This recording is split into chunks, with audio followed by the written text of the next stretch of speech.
Alright, well, hello everyone. My name's Jen. Welcome to my stream today. This is episode 4 of Ghost Talk. So, while it's going to primarily focus on this new movie that came out from Japan called Godzilla Minus One, we're actually going to cover a lot more things in its connections to Ghost of Tsushima. And I think you might find some kind of interesting things that we'll discuss about today. Um, Anyways, thanks for coming here. So, oh, hello, Eskill. Yep, thank you for stopping by. I want to make sure that this conversation stays as spoiler free as possible, just in case people have not seen this film yet. So, um, I did have some notes that I wrote down about where I want to take this discussion. Um, it's kind of funny that uh, my little avatar face, it was eyes were open before and now it's just wanting to close its eyes. But so yeah, this is a film that just opened in America last week, but it's been in Japan for about a month, and there were some really exciting um reactions to it in the US. I thought it was really great that it's been so popular. um so I just kind of wanted to talk about my impressions of it, what I got out of it, and then kind of how I think it connects a lot to. I think it's really great news for a future Ghost movie that may be in Japanese. Um, so yeah, here again. So um, I guess for background, I have seen a couple of Godzilla films in the past, but they were all Japanese. I've only seen the original um, that was made for Americans. So it's based on the 1954 one, but I think it came out a year later. It had like an extra character in there. There's English dub and all that. I saw that back in middle school, I think. And then I saw some of the films from the 1990s. Yeah, there's one about Mothra and then one about Ghidorah. And that's what I remember. I think so. So I've only seen like three other Godzilla films.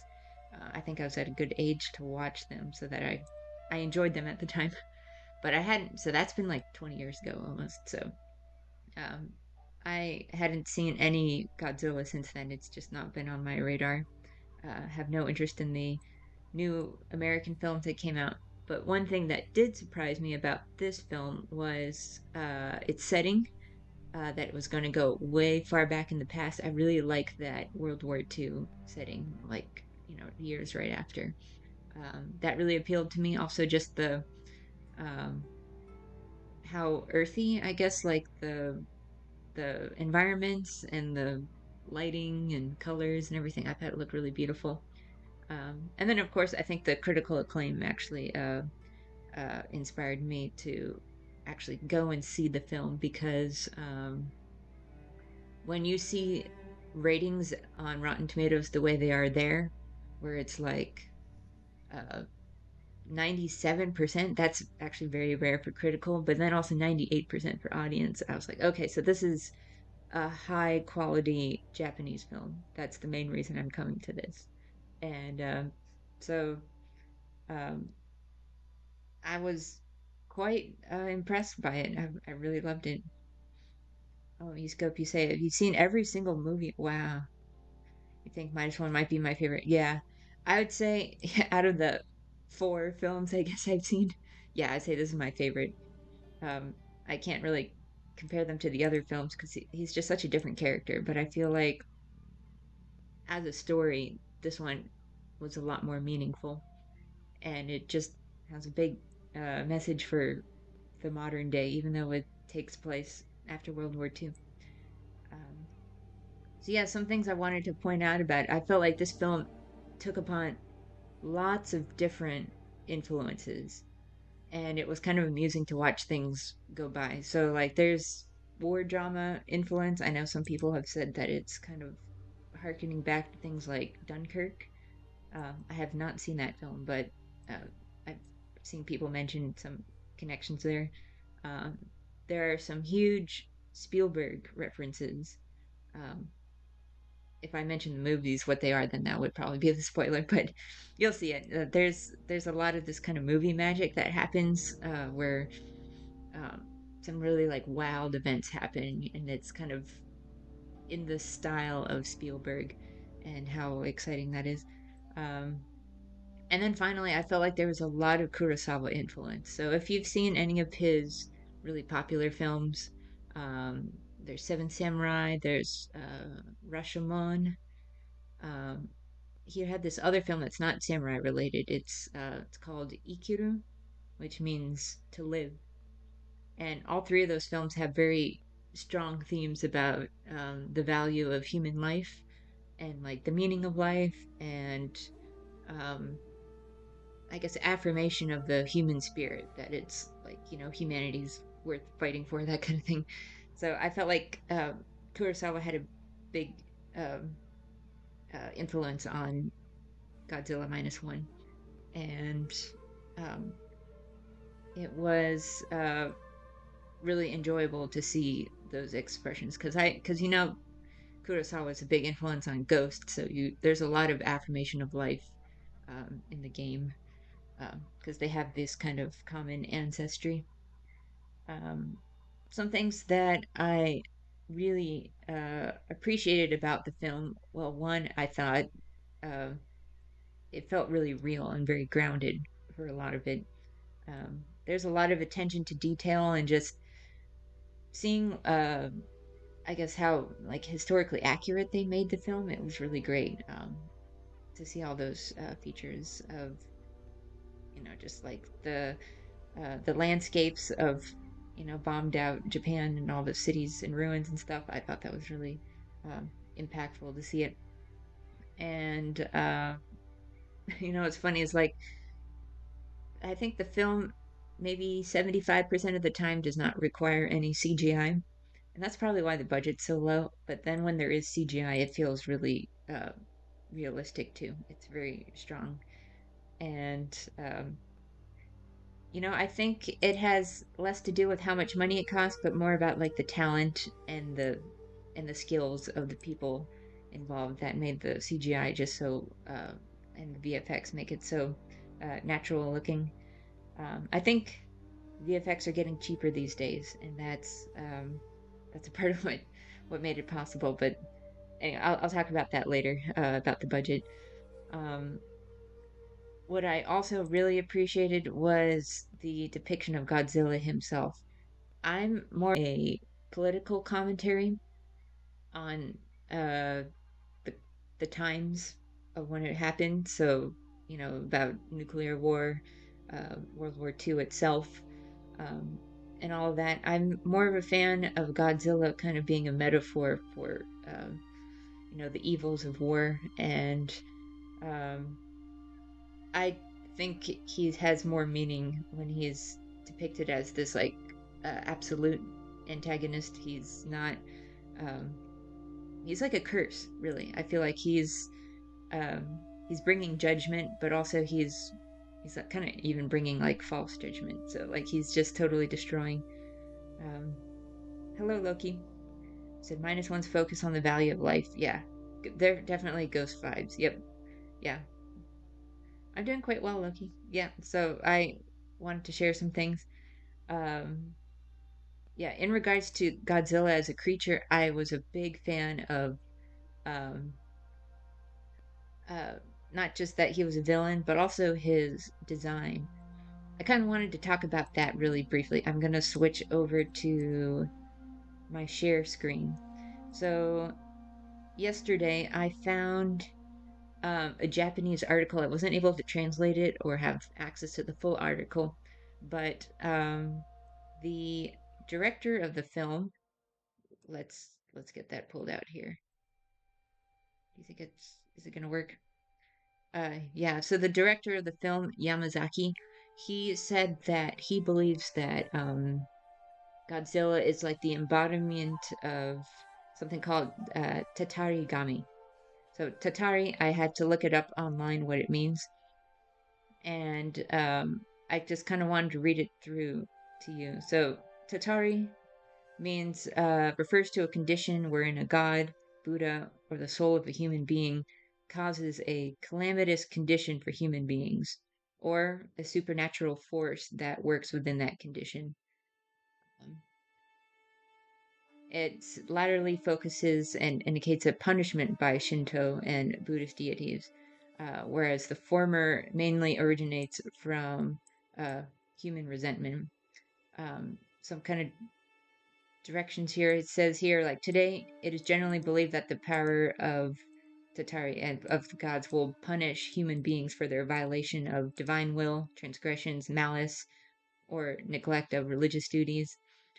So, him pointing out the fact that Godzilla is not just a monster, but really that he's like a kami, almost like a kami of destruction, like a demigod. And I feel like they went with a really cool design for him to kind of represent that. So he's not just like a dinosaur or even a dragon. He has a kind of mutated form that makes him kind of humanoid. Uh, and that's what makes him more like a god. So I wanted to show an example of something. So here's a screenshot from the game. So you get to see if I pull out the chat box, and I can just hide that. I want to show that. So he has a very specific shape for his face, and this is very different from the American design. So, like the American one, focus on more like a reptilian look. So he has something more kind of like a stegosaurus or iguana or lizard. But with Japanese portrayals of Godzilla, he has more like the artistic face that you would find in no Japanese theater, no as in NOH, and that involves a couple of different features. So the curved down eyes and the high cheekbones and the golden eyes is very similar to a specific type of no mask, and that would be the one that's called the Hanya mask. Uh, so that's if I show that here. So if you kind of look at the shape of how the mouth is, his teeth are still like reptilian.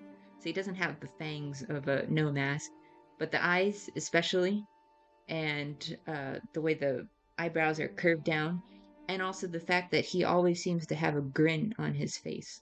Um, if you just compare back the fact that he's always like it looks like he's smiling all the time. It's very similar to uh, that style of like what an oni would look like. By the way, I found a picture I had taken of from Legends, and this is the oni face of some of the lords. That they have a similar uh, facial structure. The eyebrows are pointed down. They have high cheekbones. They're kind of grinning like a little bit. They have longer teeth, but they have very similar eyes. So I was just really appreciative of the design. I felt like, oh yeah, this is a very Japanese way to depict him. So that's what made me really happy about how it was made. I think I found some other pictures. Here I can pull this one up. Yeah, he's like part lizard, but he's part humanoid. That's what I think makes him very cool. Um, and I think it goes then into the themes of like what does Godzilla even represent in the film? Because uh he represents. I'm gonna go back here, but yeah, he represents not just war or nuclear war. I think he does represent some sort of spiritual retribution on Japan, something that is kind of like really deep into their culture and their religion that they feel maybe after the horrible events, things that they caused as a oppressive regime that they're getting punished.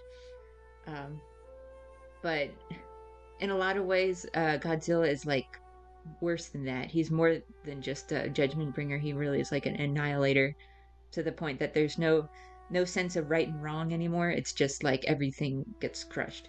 Um, and he's kind of a embodiment of chaos and stuff. Um, Let me look back at my notes of what else I really liked. Um, in the same spirit as I was talking about being like kind of like a Spielberg film, there's a lot of really feel good moments. So and uh, what I like to call movie magic. Some people might call it plot convenience or contrivance. I don't think it's a very negative thing for the film. It's more like um, you're gonna run across things in the story that you're like, oh wow, what a nice, sweet stroke of fate there. Fate is actually another theme in the film about like, oh, are you meant to live, or are these things meant to be? So there's a lot of like amazing moments. You're like, oh, how did that happen? Like, what are the odds of that happening? Um, but you just kind of go with it, and you just kind of accept, okay, we're gonna play in this world that it's even though it's very grounded and it feels like a historical drama, there are moments that feel larger than life. And it's kind of like Ghost like that. So Ghost has is a historical drama, but it has these huge uh like really ambitious moments in the game where it's definitely larger than life. It's I guess you call it hypernatural, not necessarily magical or like fantasy. Um, but yeah, you'll run across some things like that. I think Godzilla as a story is more fantastical than Ghost even is. And I'm not just talking about the creature, but just like other things that happen. Uh, so yeah, be prepared to just like kind of go with the thing. Um, but there's some like really sweet moments that happen. He has like these really like warm moments of just like chatting with his friends that he makes, and also like the female co-star Noriko and the child, this little baby girl named Akiko. They just have some really like heartwarming moments that made me feel like, oh, this is like a really sweet kind of Hollywood film. It's not like a bitter movie. So there's huge amounts of death, but it's not bitter. It's not like cynical. It's really I guess sometimes I got a little bit of whiplash from that because there's such friendly moments in the movie, and then all of a sudden like really horrible things happen. So you get a little bit of tonal whiplash when you have to go back and forth. Um, but I think for the most part, it balanced that really well. So you had these really like sweet moments and then really sad moments, and you're kind of able to go along with them, and uh, you're able to, get invested enough. So I think it was really good at that. Kind of going through some other things that I liked. Well, I think the message of the film is probably what I like the most about it. And it's that whole thing about um, like the Japanese people themselves, they're very strong. They can when they come together, they can really overcome like ridiculous odds. Like Godzilla seems like a ridiculous thing, but they're actually able to find a way to deal with him, and you'll see the process, which is multi-step. And I just really like that they were able to um, recognize their own value as people, because I guess the war had shown them that their government didn't really care about them. The war didn't like the people. Other other governments, the world at large didn't really care about them, um, but they could care about each other. And uh, I guess the meaning of sacrifice is very similar to Ghost. That like just dying for honor's sake is really not that honorable, and it's not that worth it. That I think choosing life is better than choosing death. So that's very similar to Jin's arc. Um, I think um, anyone that loves the Ghost of Tsushima game is probably already like a Japanese fan in general, just like of the culture and everything. I don't see why any uh, Ghost of Tsushima fans wouldn't like this film per se, just because it's very uh, similar style and meaning and the art and everything. Um, yeah, I suggest anyone that loves Ghost of Tsushima should go and see this film. So, um, trying to think of other notes there. Oh yeah, I guess survivor's guilt was like a big thing too, because like Jin is a survivor of something. He's not necessarily because of cowardice, but he feels like he should have done more. And the main character of the film, his name is Koichi Shikishima. He kind of has similar struggles. He's not as he's not as dramatic as Jin, I guess. He's not a super warrior with like lots of skill, and he's not like royalty or anything. He's just a commoner. Um, but yeah, he kind of understands like the meaning of sacrifice in the end and value and stuff. And he has like a really great arc. Maybe Jin will go through something like that because Jin does not really have that much PTSD. It's more like childhood stuff that really bothers him. But uh, yeah, there's a lot of really cool connections between Jin and Shikishima. Uh, I want to read through this chat chat history because I missed some of that. Um, yep, manifestation of the evil of the wars of man. Yeah, and some people are saying he's like a neutral character. He's just kind of like a storm or like a tornado. But I do feel like there's something more malevolent in him being uh, a creature that he's not human, but he has some sort of malicious intent. Uh, just something about it. It's not just like a normal natural disaster, and that's kind of what a war is. It is malicious intent against another country. So, um, much like Jin, yeah, Japan's vengeful typhoon, embodiment of Tsushima's revenge on an invading force. Yeah, so yeah, I guess if you look at like where the Mongols kind of like that, overwhelming force that seemed impossible, but then they're still able to be driven back, and there's a lot of other forces and stuff behind it. The fact that Godzilla lives in the sea, which is symbolic of the unknown and chaos and everything. Um, I guess that connects with the fact that he represents also like natural calamity, uh, besides malicious calamity. Um, you loved the doctor and the captain and the boy. Yep, so that's all the people that were on the ship there. Um, I really like how it did not take a lot of work to characterize them. Like you got exactly what kind of person they were in a very short amount of time. You didn't have to take like a whole hour to get to know them. So the writing was really great at nailing down these people that were in the game in the story. Um, Yep, it takes itself serious and doesn't fall into self parody like a lot of Hollywood blockbusters. Yeah, that's what I mentioned before. It's not cynical. So I think that's what also makes it kind of like Spielberg is like Spielberg is not cynical. Like things will happen, but it's not going to be tongue in cheek or making fun of itself when like mad kind of hypernatural things happen. So this film takes itself, yeah, very serious, and it does not make fun of any tropes that happen. So there's a lot of tropes, but like it just takes it for what it's worth and makes it important. So I think the film really makes it um, it makes it believable, and that you can continue to invest in it without getting lost with, I guess they call it suspension of disbelief. But that actually, suspension of disbelief actually happens in more Hollywood films, I feel, because they're not taking themselves so seriously. They're kind of backfiring when they're like that.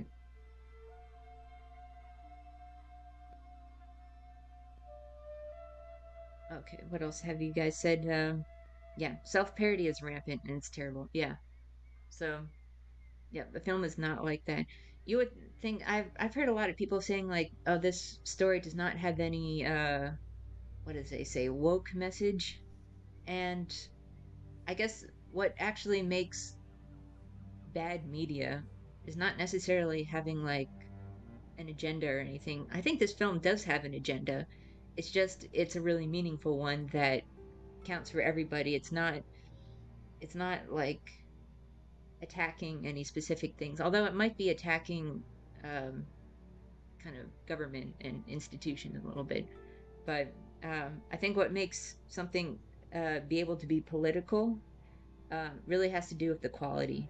So, I mean, some people could find some ways to interpret this film as woke, but really, I think it gets across its meaning, or if it did have like an agenda, it's actually something useful to people. It doesn't feel like a waste of people's time to look at it.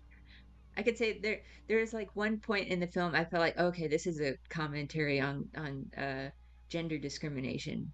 So there's a conversation between uh Shikishima and Noriko where they're about like who's running the household, or like who's the one making money for the household. So there's like one little moment like that. I was like, oh, that's yeah, that's kind of a commentary on these kind of expectations of women for the time. But it happens so quick and it just makes so much sense for the story. You're not really thinking about like, oh, that was pandering or whatever. So um yeah, so I think it's all about execution. You can tell any message. It can be about anything progressive, conservative, whatever. But if it's done well, then no one's going to complain about, its tone or anything. So, uh, remind me a lot of Jurassic Park. Yep, and also Jaws. Yeah, those two big films are influences here. Movie with deeper themes, kind of disguised as a big monster movie. Yep. Thoughts on Rise of the Ronin game that's on the way? It looks awesome. Yeah, a couple of nights ago it was the Game Awards. Um, I did see the trailer for it. I was actually not too impressed with the new trailer. It seemed very focused on um, cutscenes and battle, and I couldn't really tell like where the story is going with that. I liked the previous trailers a lot more, where you got a better sense of the environment and I guess yeah, what it would look like to actually play the game. So I probably won't play it, but I'll watch it. I'll look at it on Twitch or YouTube and see how it's like. It doesn't look like a very deep game, so it just looks like it's focusing on uh, combat within that period. I guess that's like the 1700s. I think that's when that game takes place. Uh, I think Ghost is has proven itself not just to be a fun game, but because of its story, um, it's probably going to be much more superior to whatever this Rise of the Ronin is. But I guess it could surprise us. Um, what else? I want to make sure I haven't missed any messages you guys said. Um,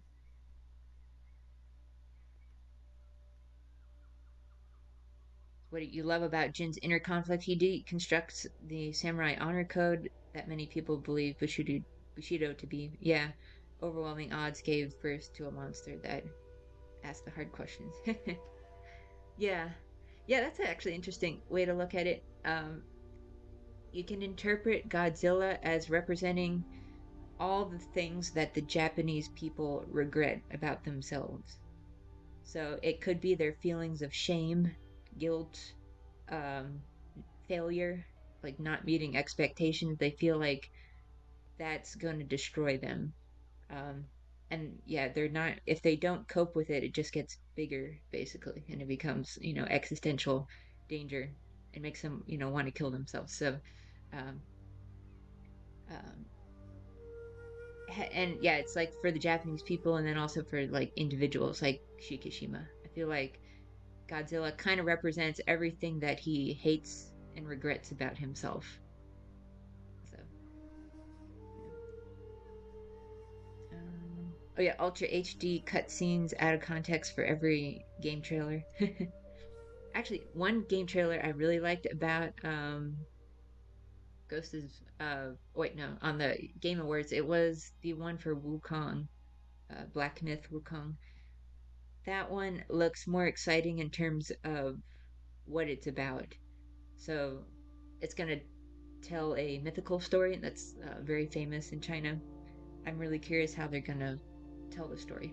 Um, so really, Wukong is the one I'm most looking forward to next year. Um, since we didn't hear anything about Ghost now, I'm guessing we might not get a Ghost trailer then until like summer of next year. That's my guess. Something like that.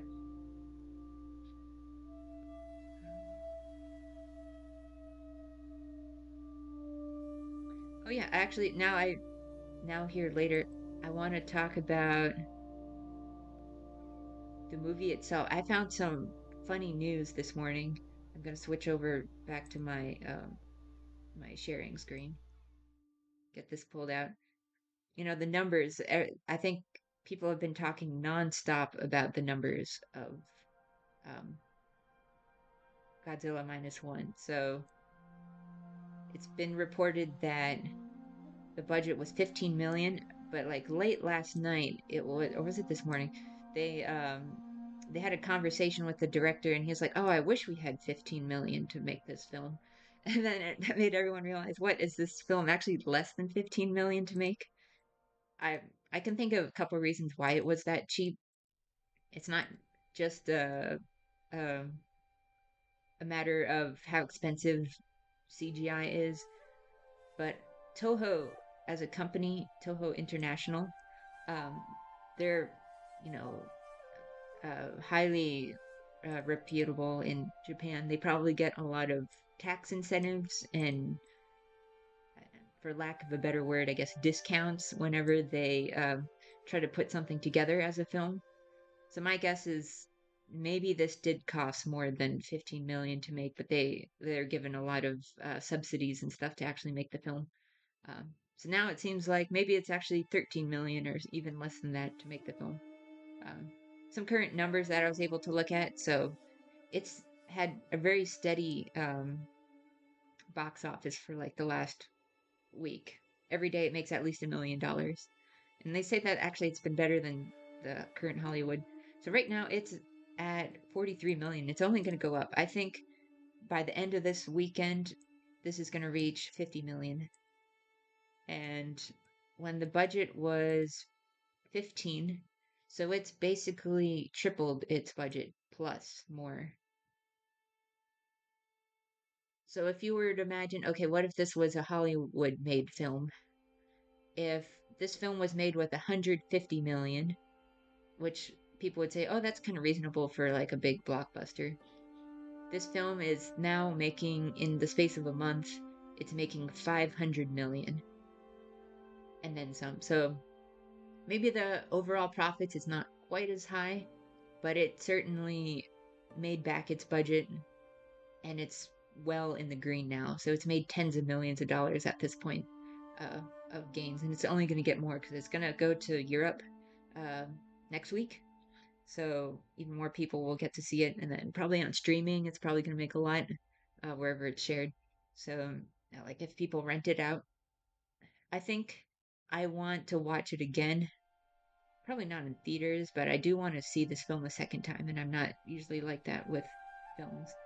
Uh, yeah, I think I have a plan. I want to watch this film again. Yeah, it's crazy how this movie is less than 15 million. It's credible. Meanwhile, most Hollywood films cost, yeah, 200 million or more. It really makes you wonder, where is all that money going then? It has to be contracts, it has to be executives demanding so much, like on the backside there, and all these like superfluous things that must really not matter that much. I'm a little bit concerned that Hollywood's gonna get the wrong message here. That what they're probably gonna say is, instead of, oh, we need to make better films for less money, what they're gonna say is, we just need to spend less. And we need to cut the salaries of all the people working, and we need to fire a bunch of people. Like um, they're probably gonna start doing some weird things to try to cut costs because they're losing so much money in the box office right now. It's really awful.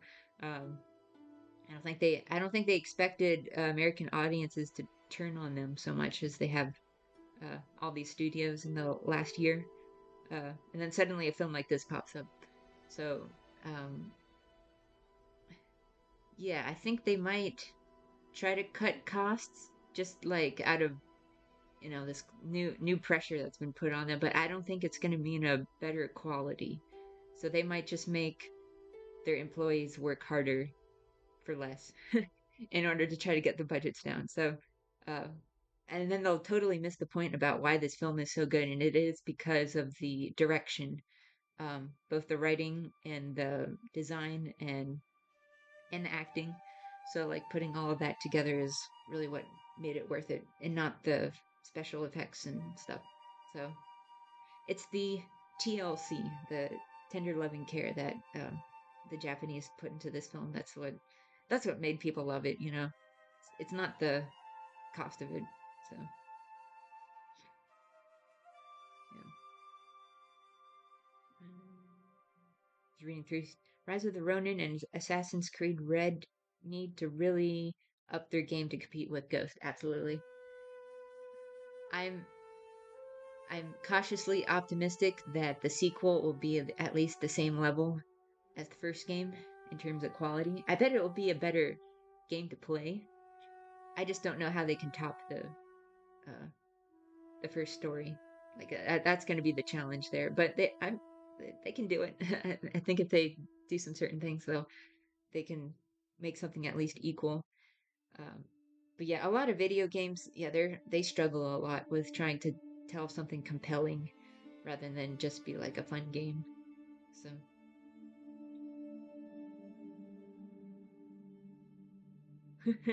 yeah, when you look at it like that, you scope. So 2023 has been great for good films, and it's been terrible for terrible films.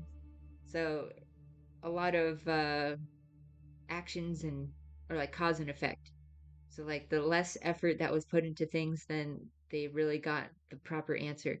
It's kind of like uh, um, the audience has become smarter with their money. So or like higher standards, you could say, so that they only really want to spend money on stuff that they know that they're gonna like. And if all these companies like Disney and Warner Brothers and Universal and all that, if they're starting to lose their trust with their audience, the audience has no problem stepping away and finding something else to love. So yeah. Let me see. There's a tweet I saw. I wanted to see if I could pull that up. There it is. Yeah, so I saw this little tweet today. It says already Friday's numbers came in for this game. It's kind of small on the screen, but it says for Friday, it came in second in America, which is crazy, at 2.3. They're just tired of what Hollywood has. So if Friday made 2.3, my guess is it's probably going to make at least 6 million this weekend, which is really great. That's like a 50% hold.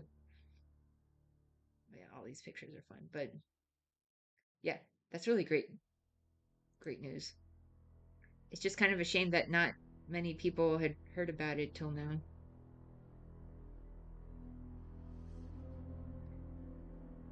The way I heard about this film was some friends of mine that are actually in East Asia, so they knew about the trailer and then they shared it with me.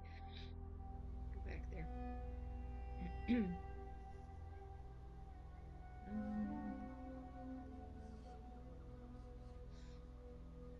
Oh, okay. Well, I guess I'll get to the final point that I wanted to make about this stream. So, for the last week, I've watched tons of reviews that people have made. So, both like big YouTubers and then smaller YouTubers talking about this film. And most of them were American, some were elsewhere, but a lot of them don't speak Japanese, but they love the film just the same. The subtitles did not affect their enjoyment of it. They didn't even need it dubbed. And so, and just my experience with it too, I was like, I got so emotional from the film just from reading subtitles and just seeing the action. I was like, okay, I think I would be okay if Ghost was the same way. I think Ghost could be just as emotional in Japanese with English subs. and I think American audiences are going to be just fine with that. So I feel like Godzilla Minus One set a really great precedence for foreign films. So Ghost is technically going to be a hybrid film that's going to be like part foreign, part domestic. But if it's not in English, I think a lot of Americans are going to be just fine watching a film like Ghost. If it has good word of mouth, if it has really great critical acclaim, people are going to go out to see it. And of course, the game fans are going to love it too. And kind of got me thinking about, okay, what kind of expectations could we have for the success of a well done adaptation? So I don't think Chad Stahelski can make a ghost film that is 15 million. I don't think that's possible. Although if he works with, if it's all filmed in Japan, maybe they'll get some cool subsidies and stuff, and then they might keep it cheaper. But maybe they'll make the ghost film for like 50 million. I don't know. We'll make a guess, 50, 75 million. How long is it going to take for them to build up a profit from a film like that? And I guess seeing how people embrace Godzilla Minus One, seeing how things are going to progress probably in the future, um, we could see it, getting like 100 million in domestic, and then maybe like 150 million international, and then it could be like a $250 million gross. And then it might be able to make its money back if they keep a small budget there.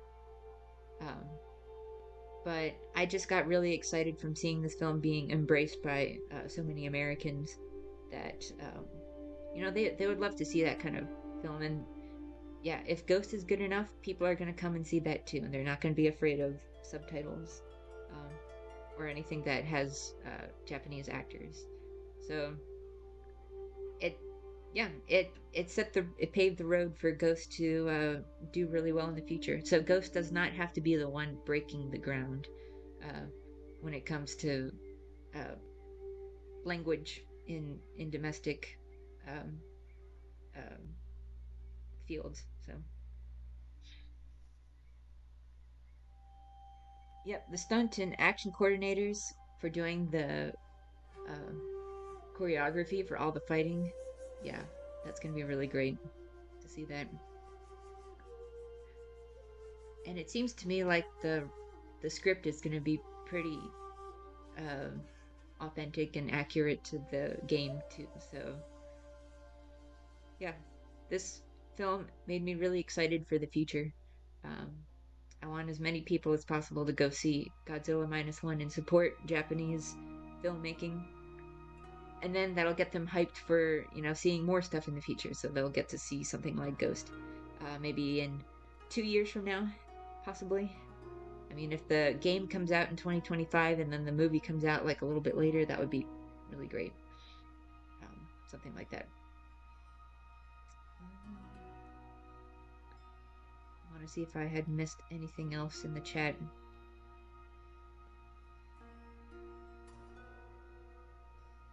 I think I covered all the notes that I wanted to. I don't think doing a spoiler discussion is that important. There's plenty of other YouTubers that have done that and broke down all the details and everything. And I probably won't discuss this film that much more in the future, except maybe just to refer to the Ghost film. But yeah, just wanted to talk about what I really liked about this film, what I found was really deep about it, and um, oh yeah, I think I'm about wrapped up there. Also, I recommend checking out the soundtrack. So I've been listening to the music for it, and it's absolutely beautiful. It feels like there's callbacks to the original soundtracks all the way back in the 50s. But then there's almost like a Lord of the Rings drama to some of the tracks, which is really cool. It makes it like this whole other epic story. So yeah, check out the soundtrack, check out the film. Um, Anyways, thank you for stopping by here today. I'm still kind of working on little videos here and there that I can post on the channel. Uh, I noticed that I think my channel is not getting as much exposure as it used to, and that's probably because I am doing so many streams. So that kind of mixture of streams and videos, it just does not get out there in the algorithm. But it's not like I'm trying to make money here. I I already got denied by YouTube because they said there's too much music on my channel. I can't monetize this ever. So I'm like, all right, well, this is just going to be a hobby channel. I'm never going to make any ad revenue, and that's okay. So, um, yeah. All right, see you, East Goat. Yeah, I'm actually gonna head out now. This is gonna be the end of my stream. So thanks for watching, everyone, and I'll see you guys next time.